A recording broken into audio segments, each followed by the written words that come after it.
Inclinemos nuestros rostros para orar. Padre Celestial, te damos gracias por tu palabra, porque es una guía segura en un mundo que anda confundido. Pedimos, Padre, que al abrir esa palabra hoy, que tu Espíritu Santo guíe nuestros pensamientos. Te ruego, Señor, que tu palabra no regrese a ti vacía. Ayúdanos a comprenderla. Y te damos gracias por escuchar nuestra oración, porque te lo pedimos en el nombre de Jesús. Amén. El título de nuestro estudio para hoy es Moisés y los profetas. Y lo primero que quiero compartir con ustedes es el hecho de que todas las enseñanzas fundamentales de la palabra de Dios se encuentran en los escritos de Moisés. Es decir, toda doctrina de la Biblia, toda enseñanza de la palabra de Dios ya se halla en los libros de Moisés, específicamente en los primeros 5 libros del Antiguo Testamento. Yo podría darle una lista de doctrinas que se encuentran allí. Solamente a manera de introducción les voy a mencionar algunas que se hallan claramente reveladas. Tenemos, por ejemplo, la doctrina de la creación, se encuentra allí en Génesis. La doctrina del pecado, del origen del mal, está allí en Génesis también. La idea de la redención, el matrimonio, la Trinidad, entre muchas otras doctrinas, se encuentran específicamente en este segmento de la Escritura que se conoce como el Pentateuco o los 5 libros de Moisés. Pero no solamente se encuentran allí las doctrinas generales de la Biblia, sino que se encuentran también algunas doctrinas específicas de la Iglesia Adventista del Séptimo Día.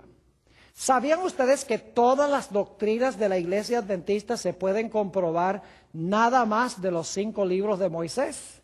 Ahora no vamos a tomar tiempo para hacer eso, pero si tuviera el tiempo les demostraría que todas nuestras creencias fundamentales y distintivas también se hallan en los 5 libros de Moisés. Permítame mencionarles algunas. El sábado se encuentra en el libro de Génesis. El estado de los muertos se encuentra en diferentes textos en estos 5 libros de Moisés. La vida saludable, la dieta que Dios dio originalmente al hombre y los secretos de la salud están en Génesis, el capítulo 1. Se encuentra también la doctrina del santuario, especialmente en el libro de Levítico encontramos una exposición detallada del santuario. Se enseña claramente la doctrina del diezmo en los libros de Moisés, especialmente en Levítico, pero también se encuentra en Génesis. El espíritu de profecía, es decir, el llamado de Dios a los profetas para presentar el mensaje de Dios, se encuentra también allí en los escritos de Moisés. Es decir, los escritos de Moisés son fundamentales en la Sagrada Escritura. Toda enseñanza, toda doctrina general y también toda doctrina distintiva de la Iglesia Adventista se encuentra en los libros de Moisés. Ahora, después de Moisés, tenemos otras partes del Antiguo Testamento. Moisés escribió aproximadamente unos 1450 años antes del nacimiento de Jesús. Unos 50 años más tarde tenemos la conquista de la tierra de Canaán por Josué y los israelitas. Ya Moisés para este tiempo había muerto, había escrito sus libros, pero había muerto. Lo interesante es que en el libro de Josué, que describe eventos que pasaron en el año 1400 antes de Cristo, Josué se refiere a Moisés y a sus escritos más de 58 veces en su libro. Es decir, que Josué no trajo ninguna doctrina nueva, ninguna enseñanza nueva. Lo que hizo fue tratar de implementar en el pueblo lo que había escrito y lo que había enseñado Moisés. Es decir, Josué confirma, amplifica y explica lo que enseñó Moisés, pero no le añade ni contradice lo que escribió Moisés. Permítame darles un par de ejemplos del libro de Josué para que ustedes puedan ver cómo Josué apeló a la revelación que Dios dio a Moisés. Josué, el capítulo 8 y el versículo 30 y 31, habla de la manera en que se debía edificar el altar de Jehová. Y quiero que noten cómo Josué manda a construir el altar de la misma manera como había mandado Moisés. Dice allí, entonces Josué edificó un altar a Jehová Dios de Israel en el monte Ebal. Y ahora noten cómo lo edificó. Dice, como Moisés, siervo de Jehová, lo había mandado a los hijos de Israel, como está escrito en el libro de la ley de Moisés, un altar de piedras enteras sobre las cuales nadie alzó hierro, y ofrecieron sobre él holocaustos a Jehová y sacrificaron ofrendas de paz. Noten que Josué construyó el altar en armonía con lo que había enseñado Moisés. Es decir, Josué no inventó nuevas doctrinas, nuevas enseñanzas, nuevas ideas. Lo que hizo fue implementar lo que había enseñado Moisés antes que él. Noten otro ejemplo también de Josué, el capítulo 22 y los versículos 4 y 5. Josué, el capítulo 22 y los versículos 4 y 5. Aquí Josué está amonestando al pueblo de Israel de que ellos sean fieles a Dios. Y fíjense lo que dice Josué que debe hacer el pueblo para ser fiel a Dios. Nuevamente Josué 22, 4 y 5.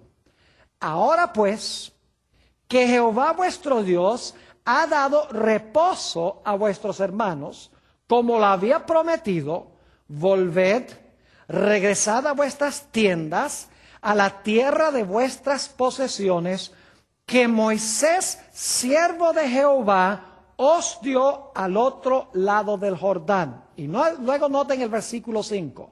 Solamente que con diligencia cuidéis de cumplir el mandamiento y la ley que Moisés, siervo de Jehová, os ordenó, que améis a Jehová vuestro Dios y andéis en todos sus caminos, que guardéis sus mandamientos y le sigáis a él y le sirváis de todo vuestro corazón y de toda vuestra alma.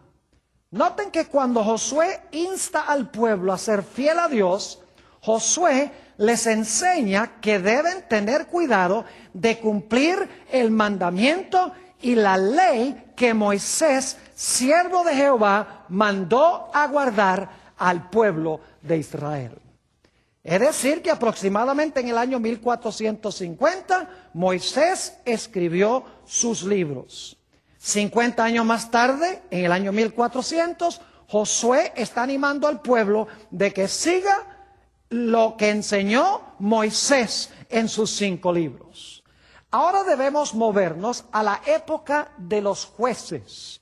La época de los jueces es un periodo que cubre aproximadamente desde el año 1300 hasta el año 1100 antes de Cristo. Es decir, que desde los días de Josué, en el año 1400, hasta el año 1300, gobernó Josué y se siguieron las pautas que estableció Moisés. Pero en el año 1300 hasta el año 1100 aproximadamente es un periodo turbulento en la historia de Israel. Se conoce como la época de los jueces, cuando todos hacían como bien le parecía, según dice la Sagrada Escritura. Pero yo quiero que ustedes noten que en los días de los jueces todavía se enseñaba que había que obedecer lo que había escrito Moisés 150 años antes. Noten, por ejemplo, Jueces, el capítulo 3 y el versículo 4. Jueces, el capítulo 3 y el versículo 4.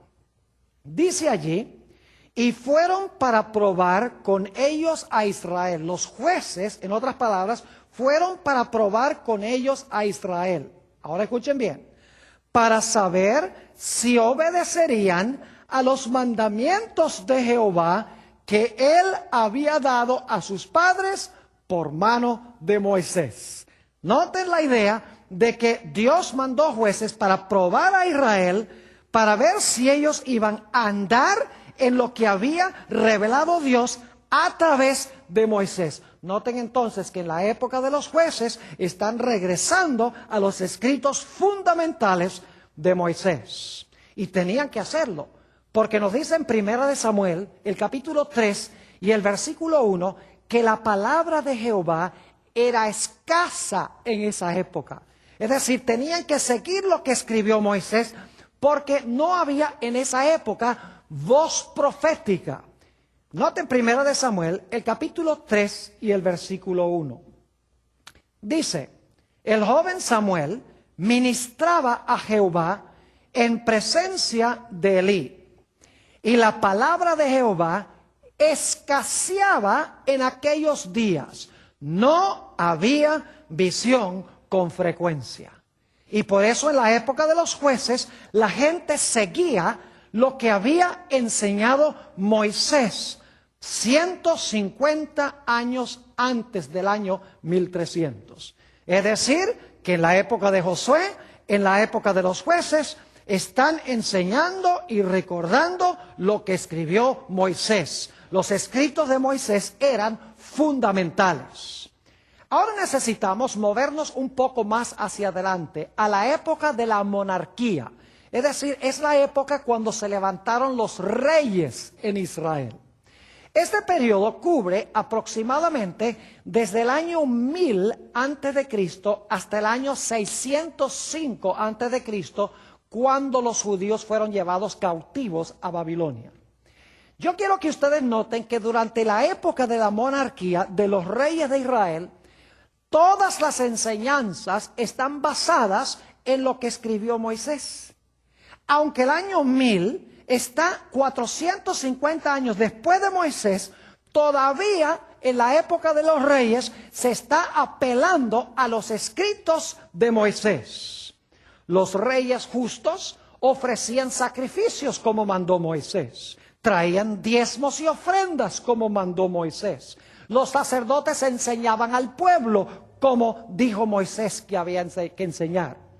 Y nos dice que durante esta época, cuando el pueblo sufría aflicciones y las cosas andaban mal, era porque la gente no obedecía los escritos de Moisés.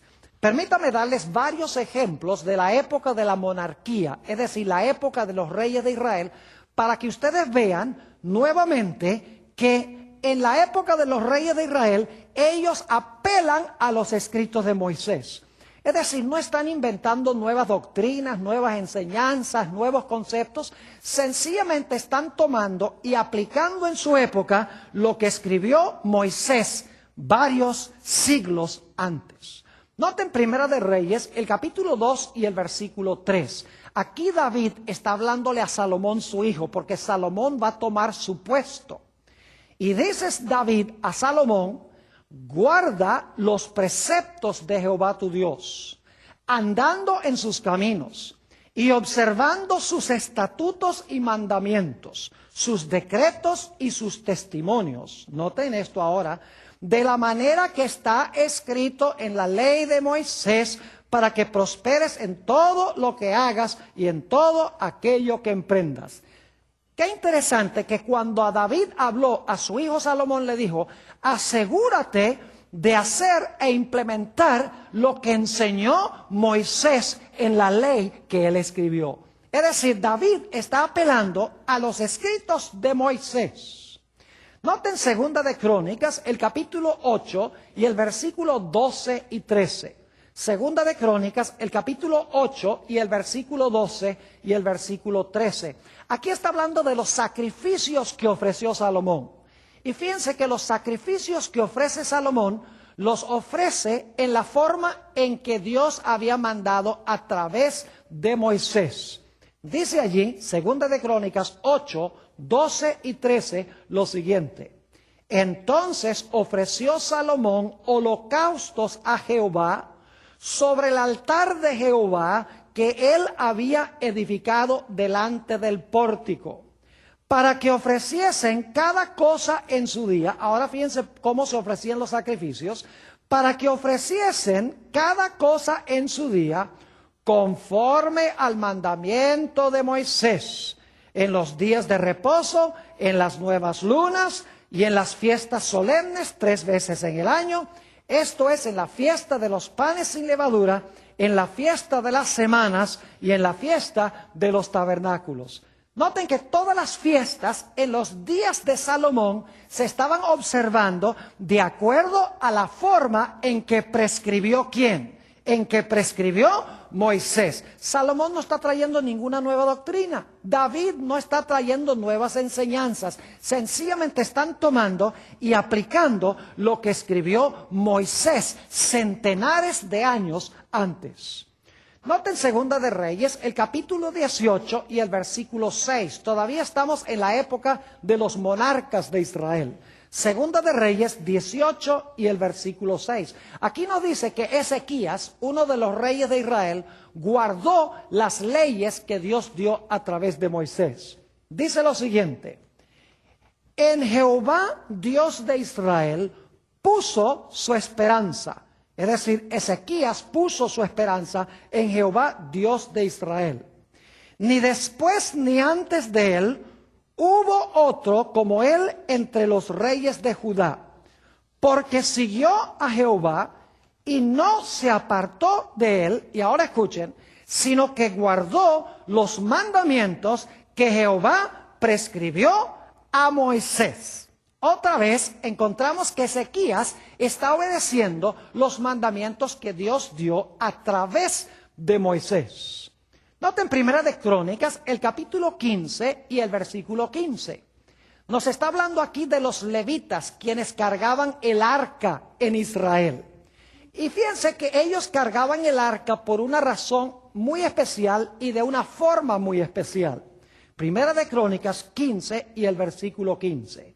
Dice: y los hijos de los levitas trajeron el arca de Dios puesta sobre sus hombros en las barras. ¿Por qué la traían sobre sus hombros en las barras? Dice, como lo había mandado ¿quién? Moisés, conforme a la palabra de Jehová. Todavía estaban cargando el arca como había mandado Dios a través de Moisés en la época de los reyes.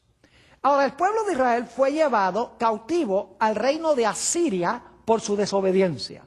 Y quiero que noten que es por su desobediencia a lo que escribió Moisés. Segunda de Reyes, el capítulo 18 y el versículo 11 y 12. Segunda de Reyes 18 y el versículo 11 y 12. Está hablando del cautiverio de Israel. Noten por qué Israel fue llevado cautivo. Dice, el rey de Asiria llevó cautivo a Israel a Asiria y los puso en Ala, en Abor, junto al río Gozán y en las ciudades de los medos. ¿Y por qué hizo Dios eso? Dice, por cuanto no habían atendido a la voz de Jehová su Dios, sino que habían quebrantado su pacto, y todas las cosas que Moisés, siervo de Jehová, había mandado, no las habían escuchado ni puesto por obra. ¿Por qué fueron a cautiverio? Porque rehusaron obedecer lo que Dios había dado a través del siervo de Dios, Moisés. Noten nuevamente que estos reyes no están trayendo nueva luz, no están trayendo nuevas enseñanzas, nuevas doctrinas. Sencillamente están tomando lo que fundamentalmente enseñó Moisés y lo están aplicando en su época. Noten Segunda de Crónicas, el capítulo 33 y el versículo 8. Aquí Dios explica la condición para que el pueblo pueda quedar en su tierra. Segunda de Crónicas, el capítulo 33 y el versículo 8. Aquí Dios está haciendo su promesa. Dice, yo los voy a dejar en la tierra siempre y cuando cumplan una condición. Dice, y nunca más quitaré el pie de Israel de la tierra que yo entregué a vuestros padres. Pero luego dice esto, a condición de que guarden y hagan todas las cosas que yo les he mandado, toda la ley, los estatutos y los preceptos por medio de Moisés. Dios dice, pueden quedarse en la tierra, pero tienen que obedecer lo que escribió ¿quién? Moisés. Quiero que noten algo también en cuanto al rey Josías. Esto se encuentra en Segunda de Reyes, el capítulo 23 y el versículo 25. Segunda de Reyes 23 y el versículo 25. Hablando de Josías, dice, no hubo otro rey antes de él que se convirtiese a Jehová de todo su corazón, de toda su alma y de todas sus fuerzas, conforme a toda la ley de Moisés, ni después de él nació otro igual. Noten nuevamente que Josías fue un rey que vivió en armonía con la ley de ¿quién? Con la ley de Moisés, dice aquí. Un texto más de la época de la monarquía de Israel. Segunda de Crónicas, el capítulo 17 y el versículo 9.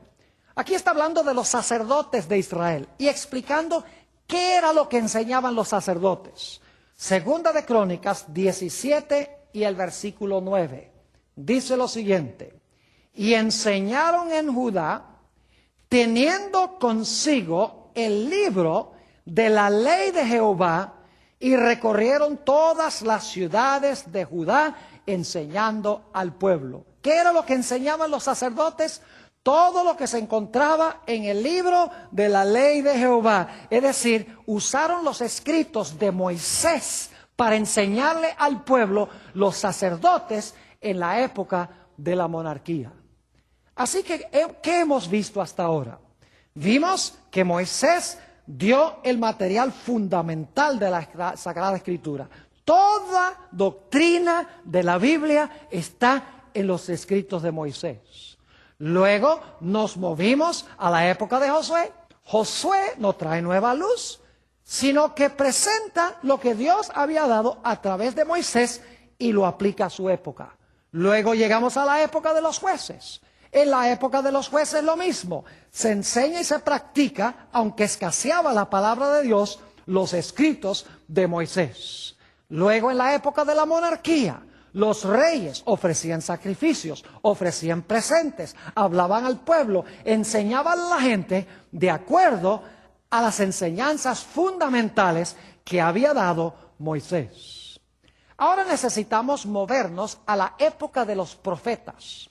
La época de los profetas cubre parte del mismo periodo de la monarquía. Cubre los años 800 antes de Cristo aproximadamente hasta el año 425 antes de Cristo.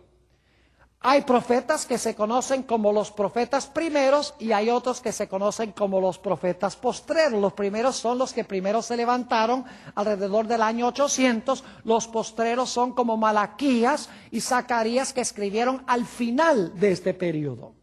Lo interesante es que los profetas no presentan nuevas doctrinas ni nuevas enseñanzas. El propósito de los profetas es traer al pueblo de Israel de regreso otra vez al material que había escrito Moisés y que el pueblo no estaba obedeciendo. Podríamos pensar de los profetas de Israel como abogados en una corte donde Dios le está pidiendo a Israel un divorcio. Porque Dios está diciendo, ustedes no han guardado la ley del matrimonio que yo di a través de Moisés. Así que yo quiero un divorcio. Y Dios manda a los abogados de Israel, a los profetas, para decirle al pueblo que si ustedes no obedecen lo que escribió Moisés, entonces va a haber un divorcio. Es decir, el propósito de los profetas no era traer nuevas doctrinas, nueva luz, nuevas enseñanzas que no existía antes, sino que el propósito era retornar al pueblo otra vez al Dios de Israel, el Dios que había enseñado Moisés. No trajeron nuevas doctrinas, nuevas enseñanzas, sino que expandieron lo que había escrito Moisés y amonestaron al pueblo a regresar a los escritos que Dios había dado a su siervo Moisés.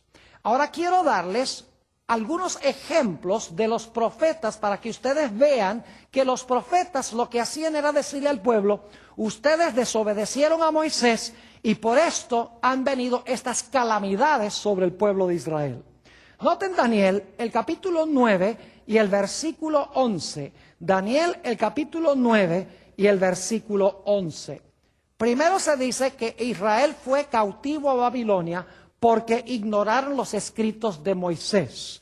Dice allí en Daniel 9:11, todo Israel traspasó tu ley, apartándose para no obedecer tu voz, por lo cual ha caído sobre nosotros la maldición y el juramento que está escrito en la ley de Moisés, siervo de Dios, porque contra él pecamos. ¿Qué es lo que había desobedecido el pueblo? Habían desobedecido los escritos ¿de quién? De Moisés, que Dios había dado a Moisés. Y por eso, dice Daniel, hemos sido llevados cautivos a Babilonia. Pero saben que Israel también ignoró la voz de los profetas que apuntaban a los escritos de Moisés. Noten Daniel, el capítulo 9 y el versículo 6. Daniel 9 y el versículo 6. Dice aquí Daniel: no hemos obedecido a tus siervos los profetas, que en tu nombre hablaron a nuestros reyes, a nuestros príncipes, a nuestros padres y a todo el pueblo de la tierra. Es decir, Daniel está diciendo: no obedecimos los escritos de Moisés, ni tampoco hemos obedecido lo que dijeron los profetas. Y el propósito de los profetas era traer a la gente de regreso a lo que había enseñado Moisés, que se consagraran a Dios, ofrecieron los sacrificios como Dios había dicho a través de Moisés, diezmaran como había dicho Dios a través de Moisés, observaran el sábado como Dios había dicho a Moisés, que enseñaran la ley como Dios había dicho a través de Moisés. Es decir, los profetas lo que hicieron fue venir para decirle al pueblo: miren, volvamos otra vez a los escritos de Moisés, a los principios fundamentales que se encuentran allí. Noten Zacarías, el capítulo 7 y el versículo 12. Zacarías, el capítulo 7 y el versículo 12. Aquí está hablando de los primeros profetas, porque Zacarías es uno de los postreros profetas. Se escribió hacia el final del Antiguo Testamento.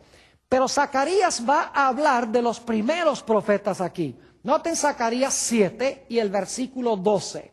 Hablando del pueblo de Israel dice: y pusieron su corazón como diamante. El diamante es duro, es decir, endurecieron su corazón. Para no, ahora escuchen bien, para no oír la ley, ni las palabras que Jehová de los ejércitos enviaba por su espíritu, por medio de los profetas primeros. Fíjense que ignoraron la ley de Jehová, que es una referencia a los escritos de Moisés, y dice que rechazaron también el mensaje que Dios envió por medio de sus profetas. Y por lo tanto dice: vino por tanto gran enojo de parte de Jehová de los ejércitos. En otras palabras, lo que estoy diciendo, queridos hermanos y amigos, es que los profetas primeros y postreros no añadieron nada sustancial a lo que enseñó Moisés. Su función era confortar al pueblo, animar al pueblo, amonestar al pueblo, confirmar lo que había enseñado Moisés, explicar, amplificar, redarguir. El propósito era que la gente retornara a lo que había enseñado Moisés. Por eso es que los profetas muy a menudo le dicen a Israel: volveos, volveos, es decir, vuelvan otra vez a Jehová. Ahora necesitamos movernos al periodo después del cautiverio en Babilonia. El periodo después del cautiverio es desde el año 539 hasta el año 425 antes de Cristo. Ya estamos llegando hacia el final del periodo del Antiguo Testamento. Y vamos a hablar por unos momentos de Esdras y Nehemías, que se levantaron después del cautiverio en Babilonia. Lo interesante es que Esdras y Nehemías, aunque se están levantando alrededor del año 450 a.C., todavía todo lo que hacen, lo hacen apelando a los escritos de Moisés. Permítanme mencionarles nada más algunas referencias, porque no podemos leerlas todas por la escasez del tiempo, pero les doy las referencias. En Esdras, el capítulo 3 y el versículo 2, dice que después del cautiverio, el pueblo edificó un altar con las especificaciones que había dado Moisés. En Esdras 6 y el versículo 18, dice que los sacerdotes y los levitas se organizaron después del cautiverio como Dios había mandado a través de Moisés. En Esdras 9 y el versículo 11, se prohibieron matrimonios mixtos entre los israelitas y los paganos. Y dice, porque debían obedecer lo que Dios había mandado a través de los escritos de Moisés.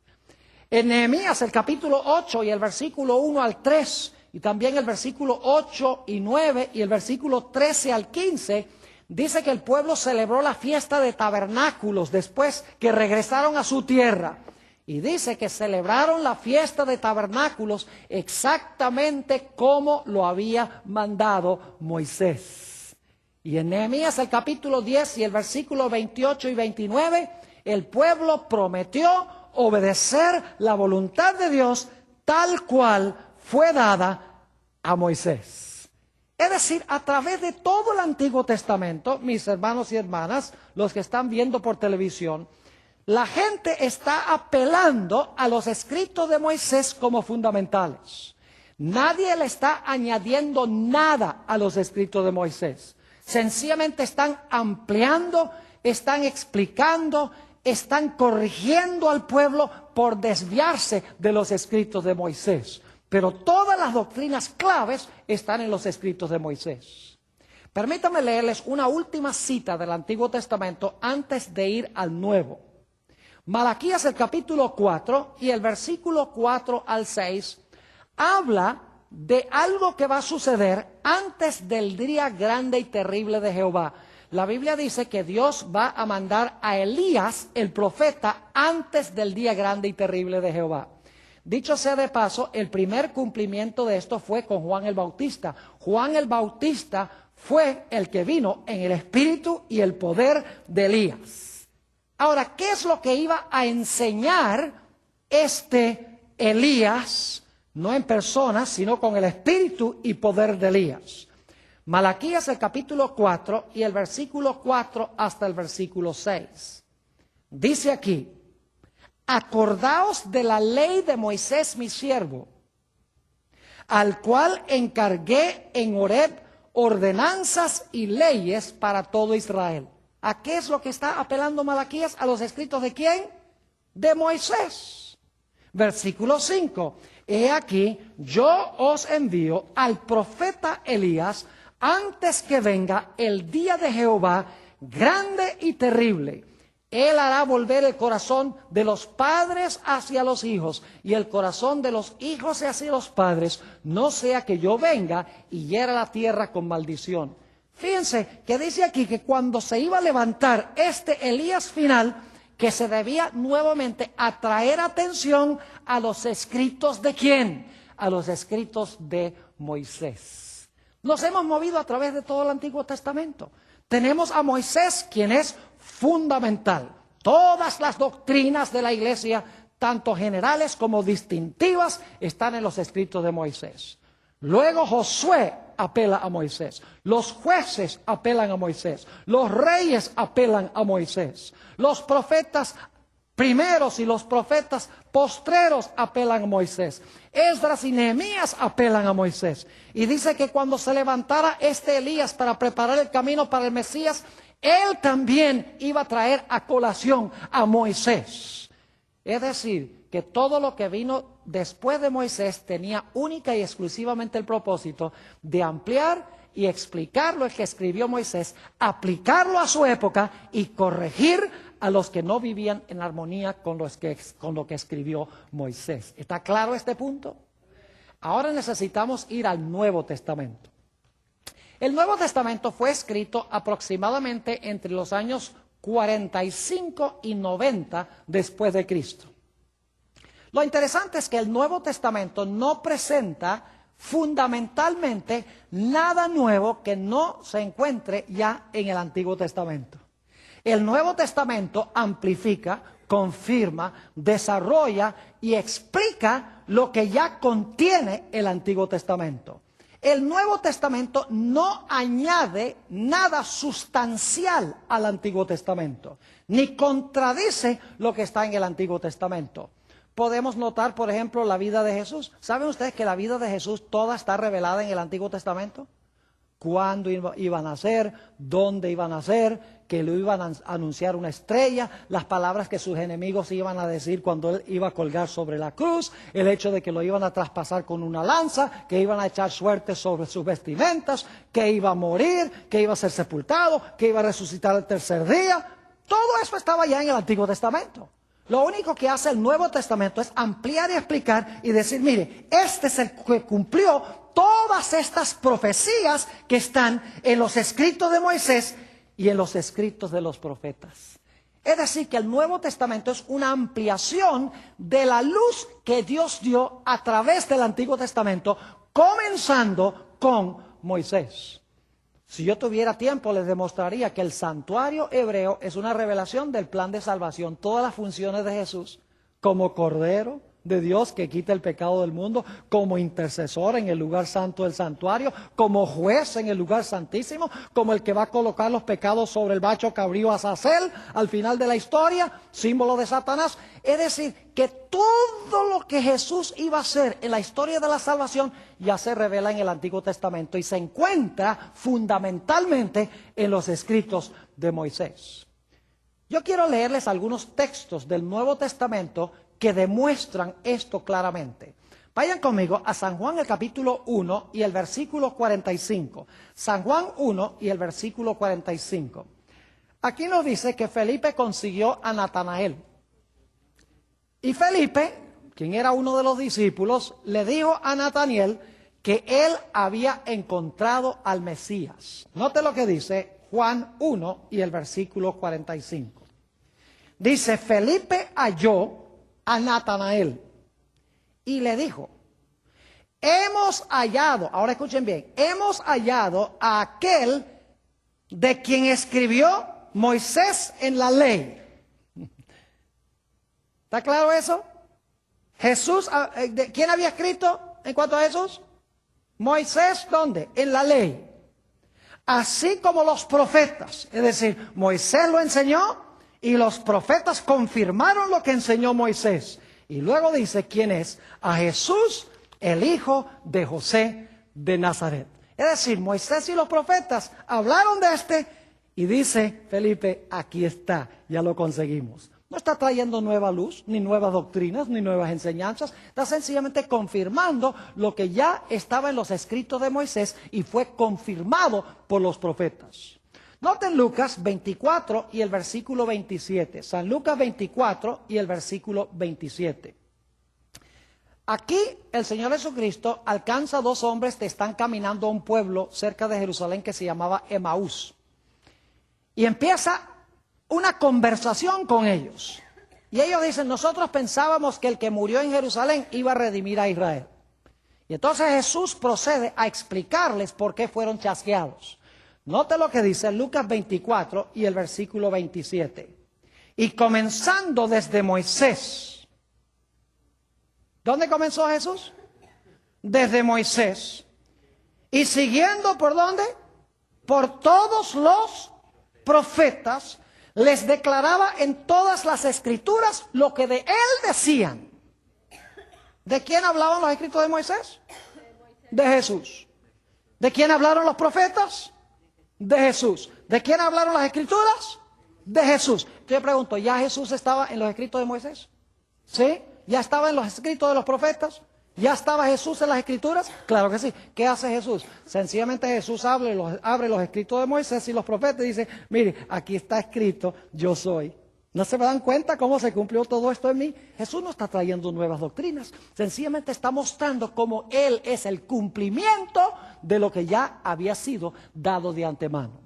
Noten Hechos, el capítulo 24 y el versículo 14. Hechos 24 y el versículo 14. Aquí el apóstol Pablo se encuentra testificando ante el gobernador Félix, un gobernador del Imperio Romano. Y dice el apóstol Pablo a Félix, fíjense qué era lo que enseñaba el apóstol Pablo. Dice, pero esto te confieso, que según el camino que ellos llaman herejía, así sirvo al Dios de mis padres. Dice el apóstol Pablo, yo sirvo al Dios de mis padres. Y ahora escuchen bien, creyendo todas las cosas que en la ley y en los profetas están escritas.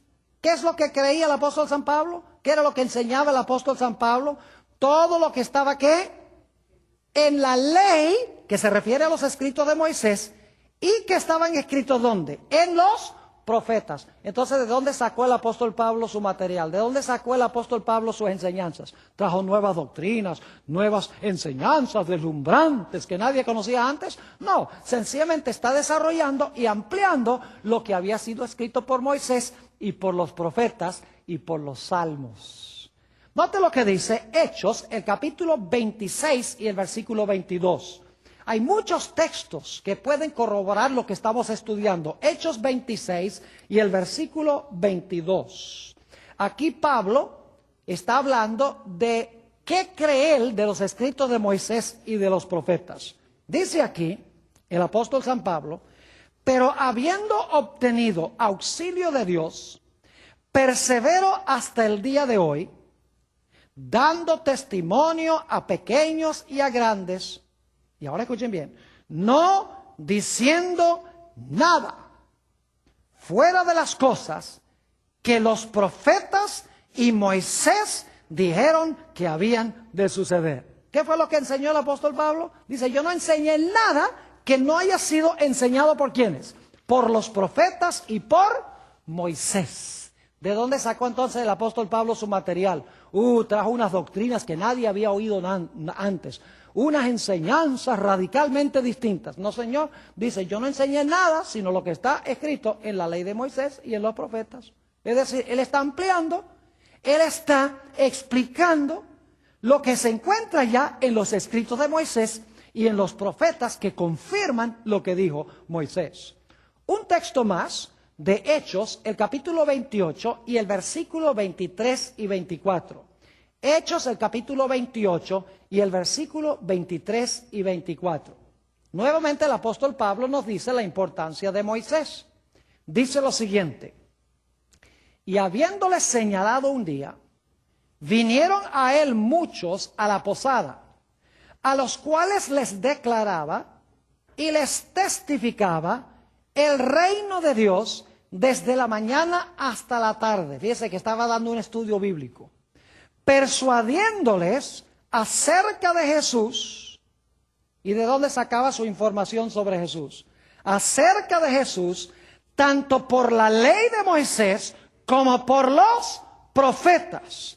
Y algunos asentían a lo que se decía, pero otros no creían. Nuevamente, ¿de dónde sacaba el apóstol Pablo su material? Lo sacaba de los escritos ¿de quién? De la ley de Moisés y de los profetas que confirmaron y ampliaron lo que escribió Moisés. Ahora quiero hacer una pregunta de crucial importancia. Si Dios levantara a un profeta en este tiempo, en los últimos días, ¿cuál creen ustedes que sería la función de ese profeta?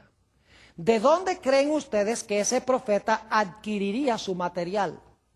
¿De dónde creen ustedes que ese profeta iba a sustraer el material que iba a presentar al pueblo?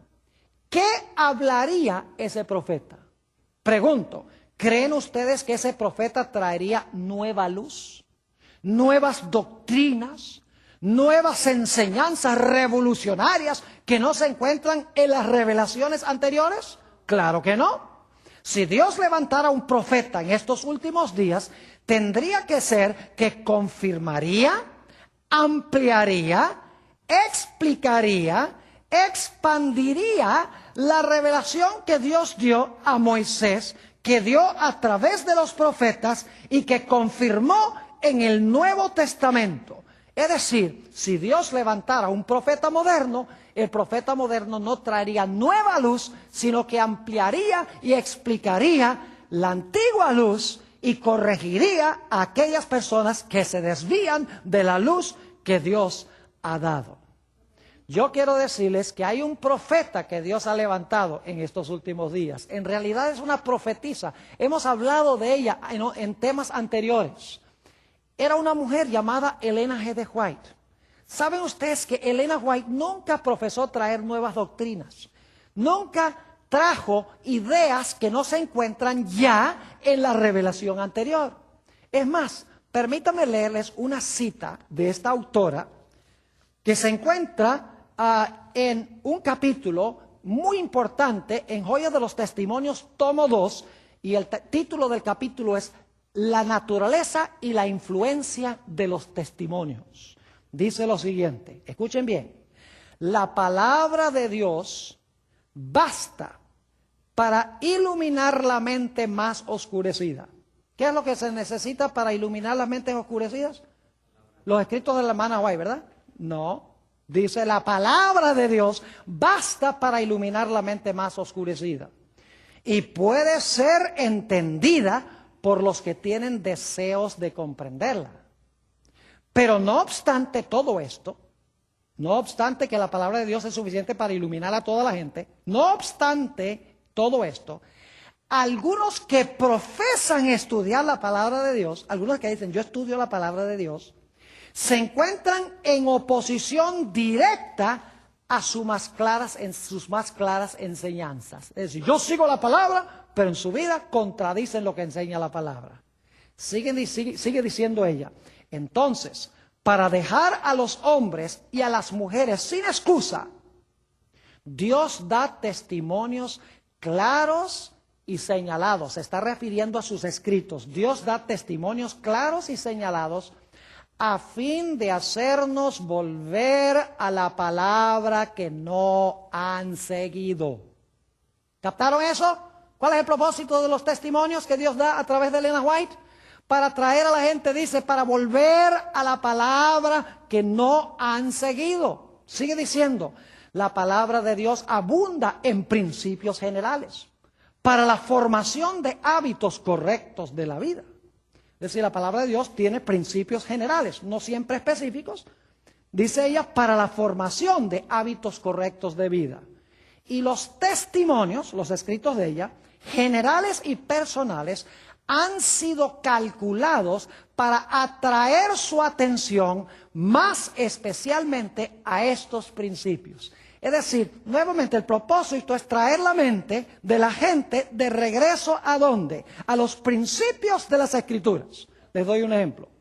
Hace algunos años estaba en la ciudad de Albuquerque, Nuevo México, y estaba manejando, escuchando una emisora cristiana de radio. Había un hombre que estaba contestando las preguntas que hacía la gente por teléfono. Y un individuo llama y dice, mire señor, yo tengo 2 preguntas que por favor quiero saber si me puede contestar. Una de ellas ¿es pecado fumar?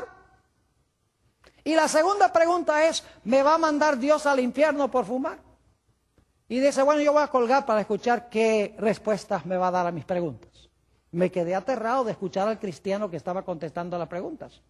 Porque dice, en cuanto a su primera pregunta, de si es pecado fumar, le puedo decir que no, porque en ninguna parte de la Biblia dice no fumarás. Y de verdad que en ninguna parte de la Biblia dice no fumarás. Pero yo pregunto, ¿hay principios en la Biblia que prohíben fumar? Claro que sí. La Biblia dice no matarás. Yo pregunto, ¿el cigarrillo mata? Sí, mata despacio, pero mata igual. El mandamiento no dice no matarás rapidito. El mandamiento dice no matarás despacio o rápido. Es decir, que el que fuma y acorta su vida, mata lentamente, está quebrantando el mandamiento no matarás. Está violando ese principio. Además de eso, la Biblia dice que nada inmundo entrará al reino de los cielos. ¿Han visto ustedes los pulmones de una persona que fuma? Además de eso, la Biblia dice que nuestro cuerpo es templo del Espíritu Santo. El que destruye el templo, Dios lo destruirá a él. Ahora, yo no estoy diciendo que los que luchan con el cigarrillo son malos. Lo que estoy diciendo es que la palabra de Dios enseña que el uso del cigarrillo está en contra de ciertos principios de Dios. Y Dios tiene poder para dar la victoria sobre este vicio. Es un vicio fuerte, difícil de vencer. Pero la Biblia dice, todo lo puedo en Cristo que me fortalece. Y luego fue interesante notar la segunda respuesta que dio el individuo por radio. Dijo que si Dios lo va a mandar al infierno por fumar, ¿qué va? Dice, más rápido va a llegar al cielo. Lo que quería decir era que como fumaba, se iba a morir más rápido. Y como él creía que cuando una persona se muere se va directamente al cielo, se va más rápido.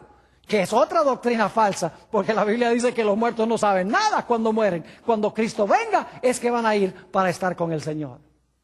Elena G. de White dice claramente, fumar es un pecado, es una violación de principios bíblicos que atentan contra la salud.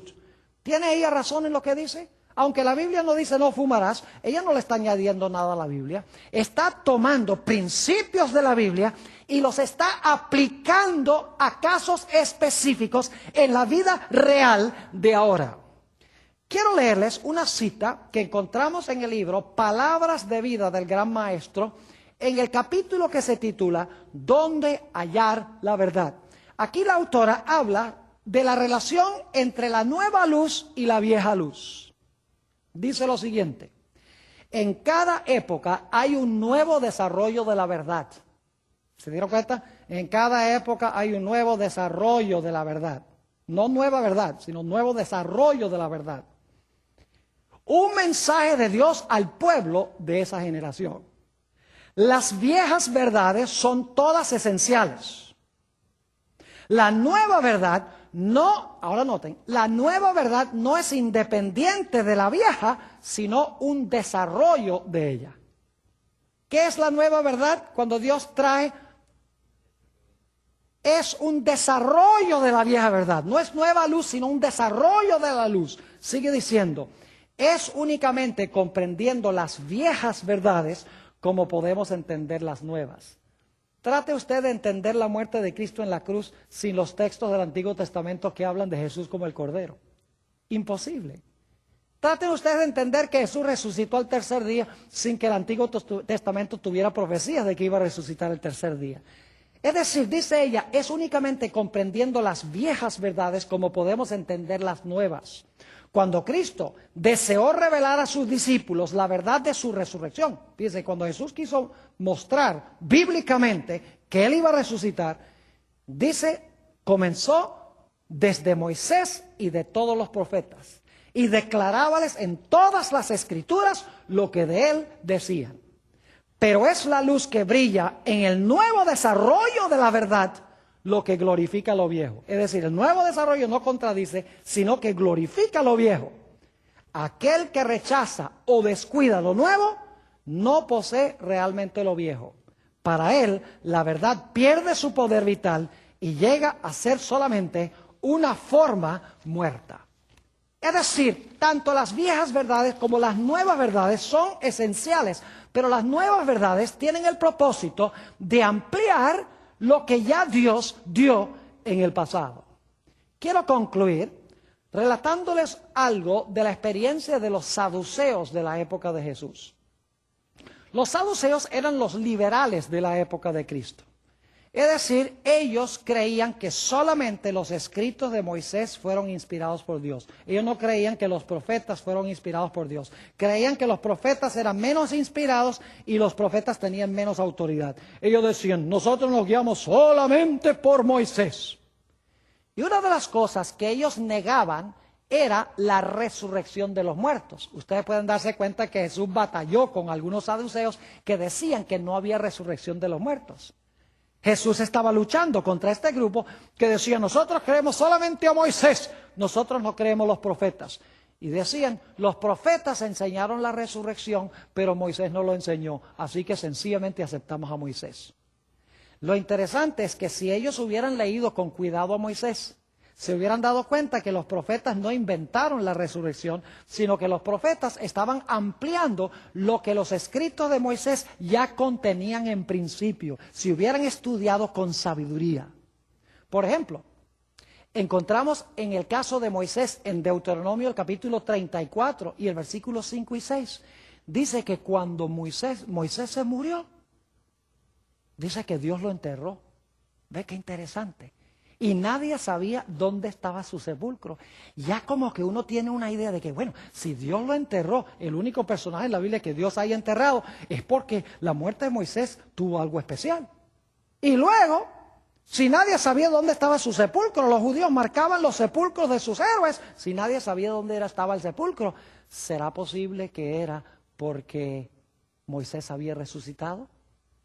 Además de eso, el Señor Jesucristo le dijo a los saduceos, ustedes ignoran las Escrituras y el poder de Dios.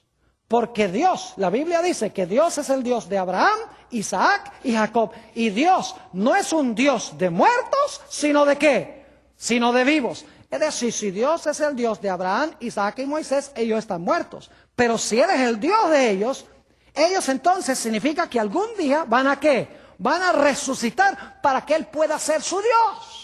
Es decir, en la declaración, cuando se dijo que Dios era el Dios de Abraham, Isaac y Moisés, ya ellos estaban muertos. Y sin embargo, si Dios era el Dios de ellos, es porque algún día ellos tenían que vivir, porque Dios no iba a ser el Dios de gente muerta, sino de gente viva. Eso demuestra en el Antiguo Testamento que la resurrección ya se contenía en los escritos de Moisés en Éxodo, el capítulo 3. Así que Dios ha levantado una voz profética hoy en el espíritu de profecía en los escritos de Ellen White, no para proporcionar nueva luz, sino para ampliar lo que escribió Moisés, lo que escribieron los profetas, lo que escribieron los autores del Nuevo Testamento. Es decir, para tomar la vieja luz, ampliarla, explicarla, corregir a los que yerran de esa luz, de tal manera que podamos en toda su gloria entender y seguir lo que Dios está enseñando a través de la palabra escrita. Gracias a Dios por este precioso don.